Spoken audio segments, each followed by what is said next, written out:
All right, hello everyone. Welcome to this is going to be episode 2 of what I've called the Brickroom Biographies, which is actually kind of a sad name because we might not ever get to meet in a brick room again. But here we go. So tonight I have a chance to chat with Greg and Kathy Estes. So thanks guys for hanging out with me tonight. Now, Greg, you're technically not a youth leader, but you're just an all-around good guy, and you're associated with Kathy, and so I invited you to play along. Thanks for being a good sport. Thanks. So let's just start kind of with some background info in case folks don't know, because you're not originally from Chattanooga. You're new-ish to the church and school within the last, I guess, about 5 years now almost. So tell us where you're from originally, and well, let's start with that. Where are you from originally? Okay. I grew up in Southern Illinois on a farm, and small town Southern Illinois for sure. And then we went to college at Illinois College, and that's where I met Greg. So I'll let him say where he's. I'm from a small town up north, south of Chicago. Town of 1,200. So, yep. But you guys met in college. Mm-hmm. We met in college. We went to Illinois College, which is about 30 miles from Springfield. Most people know where the capital is. So we met there and got married after Greg graduated. He's a year younger than me. So we got married right after his graduation, and then lived in Springfield, Illinois for 15 years before moving to Chattanooga 5 years ago. Good. And you came down mainly because of a teaching opportunity. Is that right, Kathy? That is correct. So I had finished up my doctorate, and I was looking for full-time. I'd actually been teaching. I started teaching full-time for a school in Springfield. It was Catholic, actually, which made for some strange dilemmas at times. So I was looking for another place. So I had a job at Bryan College. Actually, I taught for them for a year before we moved down. I taught all online. Greg was finishing up. He was working as a consultant then. He was on a contract, needed one more year in Springfield. So it was actually my second year that I was teaching for them that we moved down here. So yes, 500-mile move. Yeah. And Greg, what do you do for a living? I'm a software developer, and I manage a team of developers now. Very good. Okay. All right, now it's time. Now we can move on to the fun stuff. Are we ready? Who is your favorite cartoon character as a child, or currently, if you're still into cartoons? Oh, that's a terrible question for me because I grew up at a home with no TV. My parents did not allow any TV in the house, so I really did not know cartoon characters, and I, to this day, despise cartoons. So, anyway, all right, better go with you on that one. Bugs Bunny. Bugs Bunny? Probably mine too. Very good. Favorite place to go on vacation? Favorite place you have gone? Anywhere with mountains and glaciers. Probably last year to Banff, Canada. Oh yeah. Probably, or maybe Switzerland. That would be the other one. Okay. There's a theme though, mountains. Yeah. Good. Okay. This might require, again, I guess at least a little bit of TV knowledge, but favorite actor or actress? Mine's probably Tom Cruise. They're just some classics. Like we watched Top Gun the other night, and anyway, Top Gun, A Few Good Men. Yeah. Like that dates me a little bit, I realize. All right.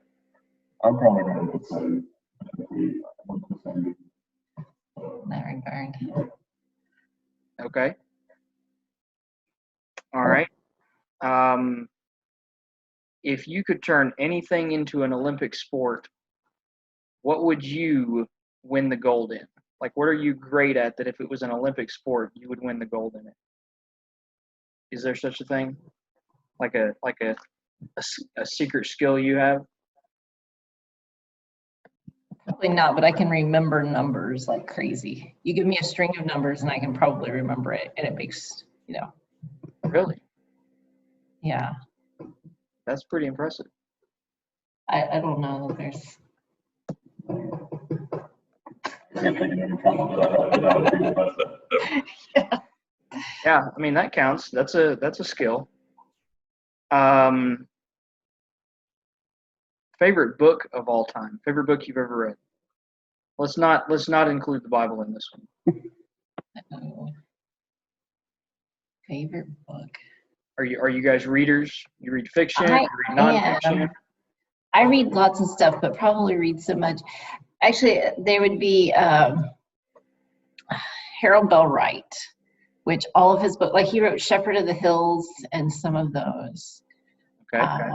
Calling of Dan Matthews. Those are really old books. They're only found in books that are brittle. That would probably be, I don't know. I've read so many books, I have a hard time making one. Greg doesn't read books. Uh-oh. Favorite Sports Illustrated article. All right. What about favorite band or musician, musical artist? I'd say Casting Crowns. Casting Crowns, yeah. Kathy, you have one? Yeah, probably at this point in my life, that's what I would say. Okay. Growing up, it was probably like Stephen Curtis Chapman or something. Because once again, my family only listened to Christian music growing up, which probably doesn't surprise anybody. But anyway, I can relate to that as well. Okay. This one might be a little tricky. If you had to give up one of your 5 senses, which one would you choose to do without and why? we've had this discussion in our family because Lauren has almost no sense of smell. And she seems to have inherited that from my mother, who also doesn't really have a sense of smell. And so we've said if you were going to lose one, that's probably the best one to lose. We've actually had that discussion multiple times but Lauren really doesn't. She can't smell. That's interesting. Much. Does it affect her taste? Because usually those two are pretty closely related, at least so I understand. There are very few foods she doesn't like, so maybe it does. Maybe her sense of taste is not very sharp, or at least not as sensitive. Right. Yeah. I would say the main place it affects her is if she is baking something. She can't smell when something's getting close to being done. Okay. She was really anyway. So okay. Sense of smell. We've all decided that would be best. Wow. Okay, just a couple more here then. If you had to choose between coffee or tea, you could only have one for the rest of your life. Which would it be? It doesn't matter. We don't like either one. Really? Neither one of you care for either one? I can drink some hot tea, but neither one of us like coffee or sweet tea. Okay. Cold tea.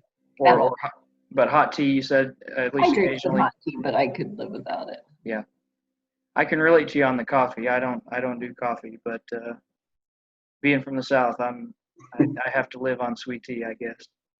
Being from the North, we could care less. Yeah, I could understand doing without unsweet tea. See, I totally get it there.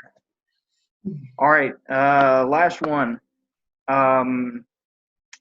The way this is worded is if you could uninvent one piece of modern technology, what would it be?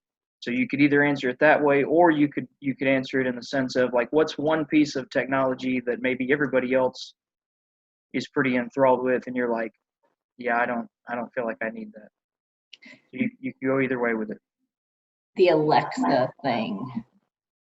I've never seen the point of. Anyway, that would be mine. We don't own one of those. Yeah, we don't either. I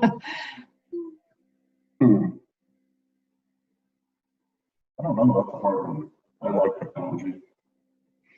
I don't know, most of the time, but.